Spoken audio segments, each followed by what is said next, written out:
Halo Observers Tipsy, apa kabar? Semoga para Observers Tipsy diberikan kesehatan, perlindungan, semangat belajar oleh Allah Subhanahu wa Ta'ala. Oke, kali ini kita akan sedikit lebih banyak overview. Saya akan memberikan pengantar buat teman-teman dalam melakukan praktikum observasi. Pada pertemuan 9 dan pertemuan kedepannya, insya Allah teman-teman akan lebih banyak melakukan observasi langsung. Nah, sebagai bekal melakukan observasi langsung tersebut, pada pertemuan ini saya akan memberikan pengantar selayang pandang tentang observasi. Harapannya pada pertemuan kali ini teman-teman bisa merefresh dan juga lebih memahami apa saja yang perlu dilakukan dalam praktikum observasi. Oke, apa saja fungsi-fungsi observasi? Yang pertama, sebagai metode pembantu dalam penelitian yang bersifat eksploratif. Teman-teman akan melakukan observasi berfungsi eksploratif ini jika teman-teman belum mengetahui sama sekali permasalahan. Biasanya penelitian-penelitian pertama dilakukan melalui observasi di tempat gejala terjadi. Fungsi yang kedua adalah metode pembantu dalam penelitian yang sifatnya sudah lebih mendalam. Nah, teman-teman ketika akan melakukan observasi sebagai fungsi ini, biasanya observasi dijadikan sebagai metode pembantu untuk menunjang wawancara sebagai metode utama. Sehingga ketika nanti teman-teman melakukan observasi, tidak menutup kemungkinan teman-teman sudah melakukan wawancara terlebih dahulu. Nah, observasi ini akan membantu mengontrol atau memeriksa perihal-perihal perilaku atau sosial yang ada di lapangan. Seberapa jauh hasil wawancara sesuai dengan fakta yang ada. Fungsi observasi yang ketiga adalah metode utama dalam penelitian.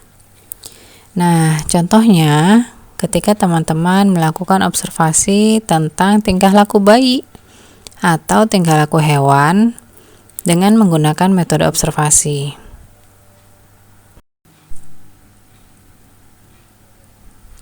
Teman-teman mungkin masih ingat ya, observasi berdasarkan prosedur dan pelaksanaannya dibagi menjadi dua. Yang pertama observasi terstruktur dan observasi tidak terstruktur. Observasi terstruktur itu adalah sebuah observasi yang prosedur dan pelaksanaannya sangat ketat.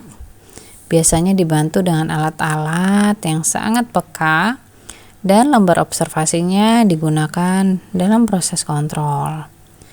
Nah, observasi ini biasanya sangat terperinci dan sangat kompleks. Ketika memang teman-teman akan melakukan observasi untuk kasus-kasus yang memang perlu dilakukan observasi secara mendalam, maka observasi terstruktur ini bisa menjadi jawaban. Kemudian, jenis yang kedua adalah observasi tidak terstruktur. Artinya, proses observasi dilakukan secara spontan terhadap sebuah gejala tertentu tanpa menggunakan alat-alat atau pengontrolan kembali atas ketajaman hasil observasi. Lembar observasi ini digunakan sebagai pedoman pelaksanaan, dibuat juga sangat sederhana sekali. Hanya berisi garis besar pedoman tanpa sebuah rancangan yang kompleks. Sebagai pemula, tentu saya merekomendasikan untuk melakukan observasi secara terstruktur. Insya Allah ini akan jauh memudahkan teman-teman dalam melakukan observasi. Kemudian, jenis observasi berdasarkan hubungan antara observer dan gejala yang diobservasi dibagi menjadi dua, observasi partisipan atau juga observasi non-partisipan. Observasi partisipan adalah observer terlibat secara langsung dengan situasi atau lingkungan di mana gejala terjadi. sehingga tidak ada jarak antara observer dengan gejala yang diobservasi. Yang kedua adalah observasi non-partisipan. Observer melakukan observasi dengan mempersiapkan dirinya sedemikian rupa sehingga observer benar-benar berada di luar atau tidak terlibat dalam situasi atau gejala yang diamati. Teman-teman nanti saat praktikum bisa memilih mau observasi partisipan atau non-partisipan. Nah, yang perlu teman-teman pastikan adalah membedakan antara observasi dengan pengamatan biasa. Observasi adalah metode ilmiah, jadi beberapa hal yang perlu teman-teman jaga adalah pertama, observasi digunakan dan dirumuskan menurut tujuan-tujuan penelitian tertentu, sehingga akan ada kerangka teori tertentu, perumusan permasalahan, dan juga teknik-teknik tertentu. Kemudian yang kedua, direncanakan secara sistematis. Ketiga, harus dicatat atau direkam secara sistematis sehingga hasilnya dapat dianalisis. Kemudian yang keempat, observasi harus dapat diperiksa atau diulang kembali. Hal ini terkait dengan validitas dan reliabilitas. Kemudian observer juga perlu objektif ya, terlebih ketika memang teman-teman sudah mengenali siapa yang akan diobservasi.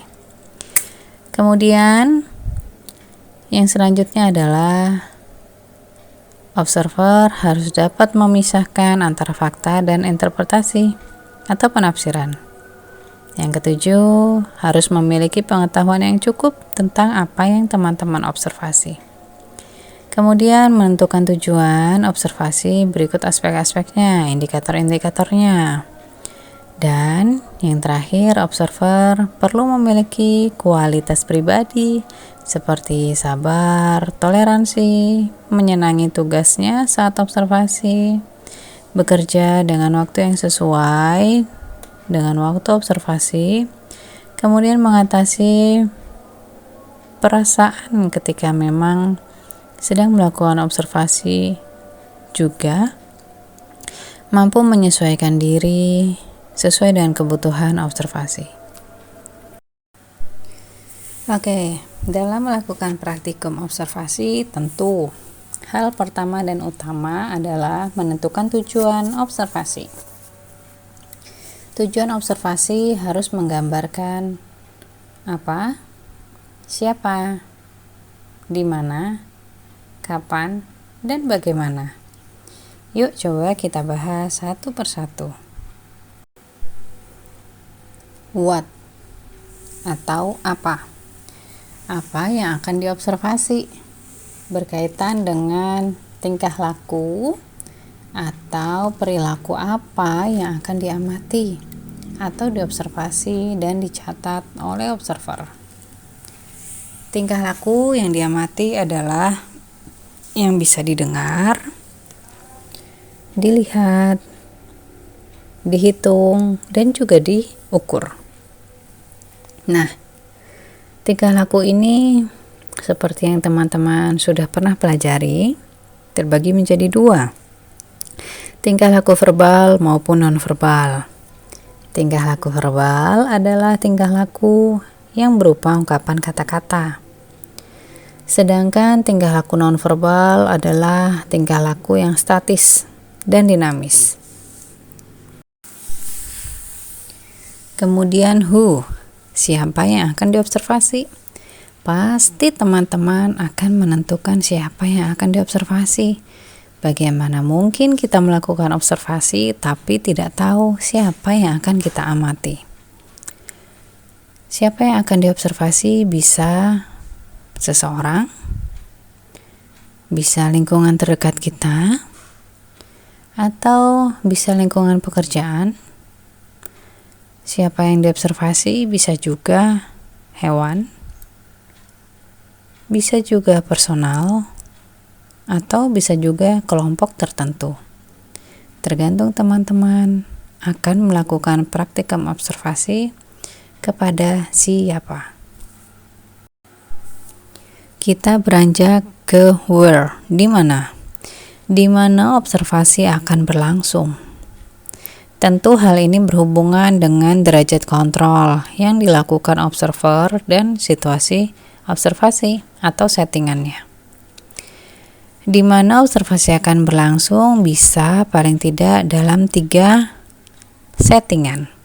Yang pertama adalah natural setting, yang kedua adalah simulated setting, dan yang ketiga laboratory setting. Yang pertama, natural setting berarti teman-teman melakukan observasi di situasi alamiah, di dalam kehidupan sehari-hari, atau dalam tingkah laku yang wajar.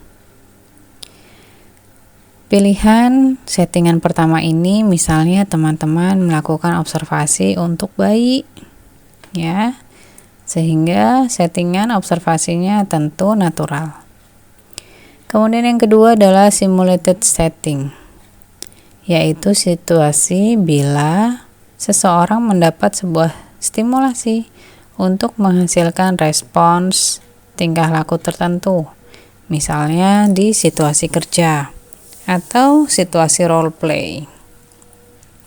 Nah, kemudian yang ketiga adalah laboratory setting.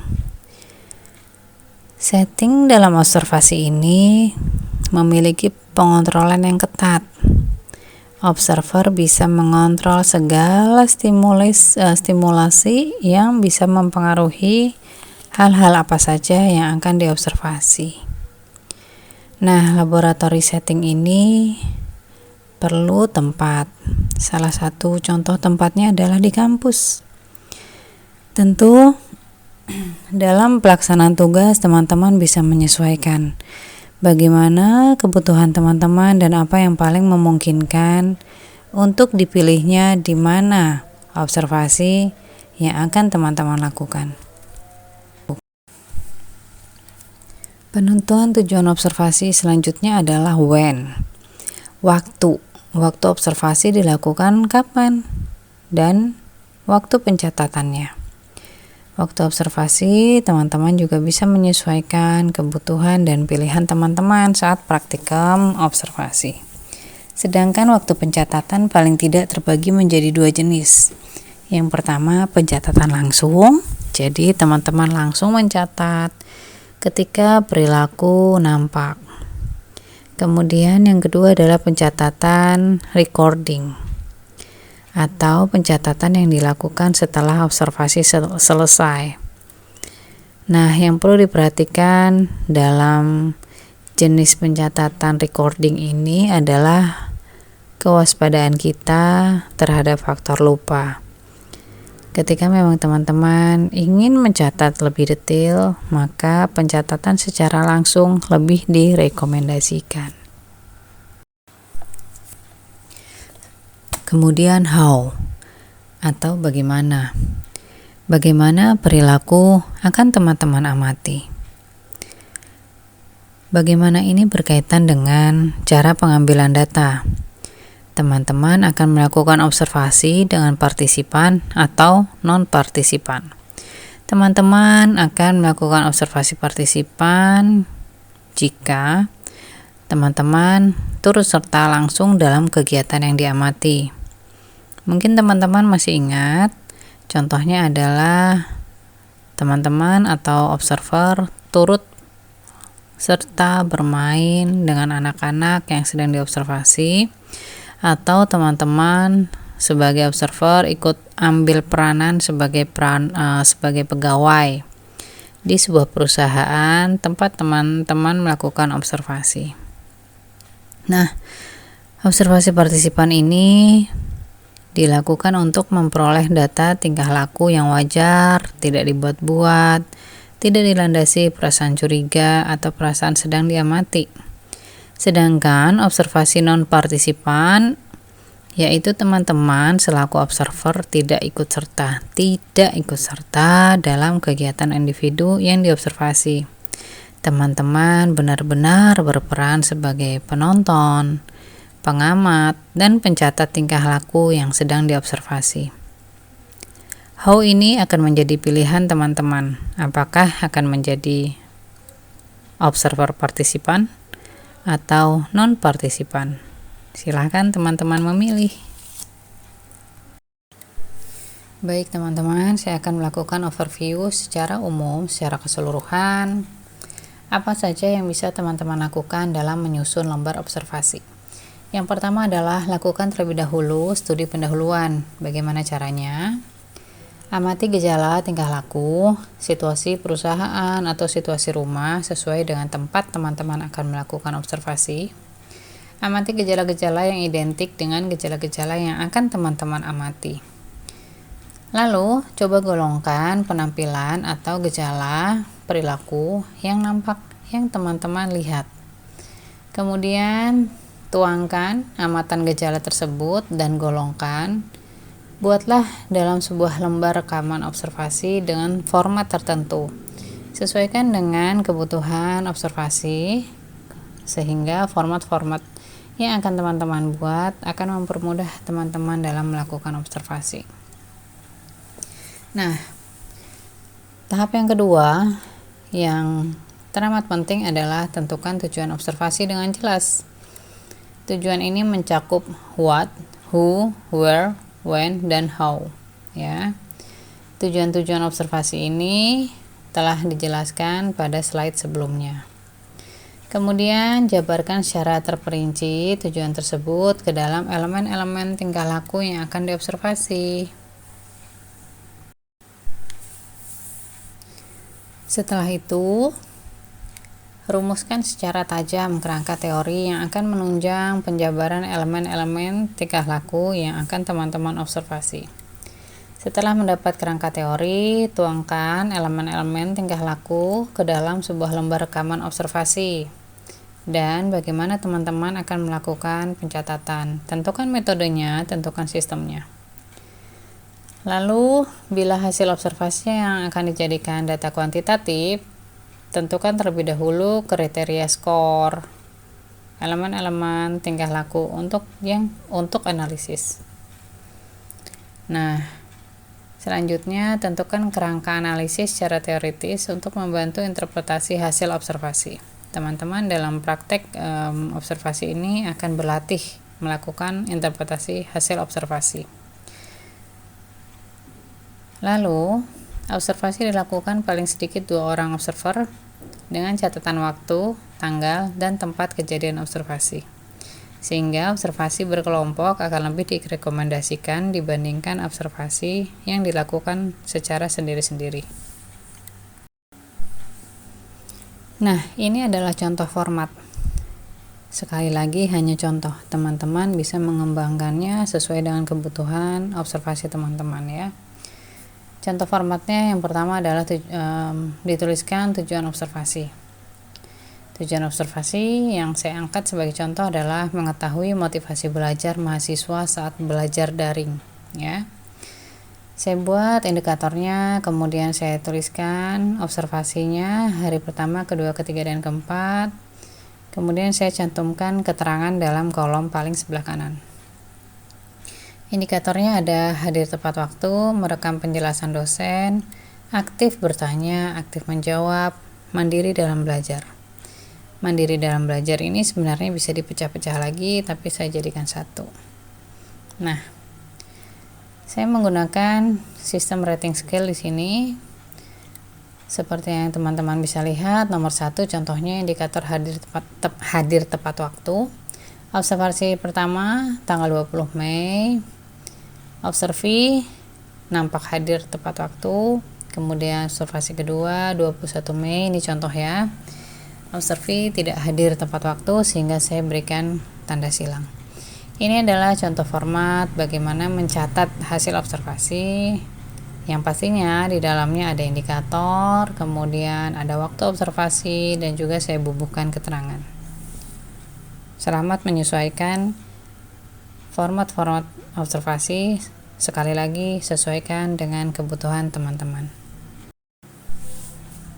Oke teman-teman, kita masuk di slide terakhir di penghujung pertemuan materi pengantar praktikum observasi kali ini. Yang sering teman-teman tanyakan adalah bagaimana format makalahnya. Ya, format makalahnya paling tidak saya fokus dalam kontennya, konten makalah praktikum observasi paling tidak ada 5 hal. Yang pertama, tujuan. Ya, tujuan ini berisi uraian tentang 4W1H tadi, ya. Yang what, who, when, how, begitu ya. Kemudian yang kedua, landasan teori. Berisi uraian singkat tentang teori-teori apa saja yang teman-teman angkat sesuai dengan observasi yang teman-teman lakukan. Kemudian yang ketiga, tingkah laku yang diharapkan tampil. Ini ada kaitannya dengan indikator-indikator. Uraian tingkah laku yang akan diobservasi berdasarkan landasan teori. Kemudian yang keempat, lembar rekaman observasi. Jadi hasil catatan observasi teman-teman, ya. Bisa sesuai dengan contoh format, bisa juga dengan disesuaikan kebutuhan observasi teman-teman. Yang kelima, kriteria. Kriteria ini berisi penjelasan tentang kriteria penilaian terhadap data hasil observasi. Sehingga praktikum observasi kali ini teman-teman akan melakukan interpretasi hasil observasi yang sudah teman-teman lakukan. Demikian teman-teman, selamat melakukan praktikum observasi, semoga bermanfaat. Semangat pagi, observer Stipsi.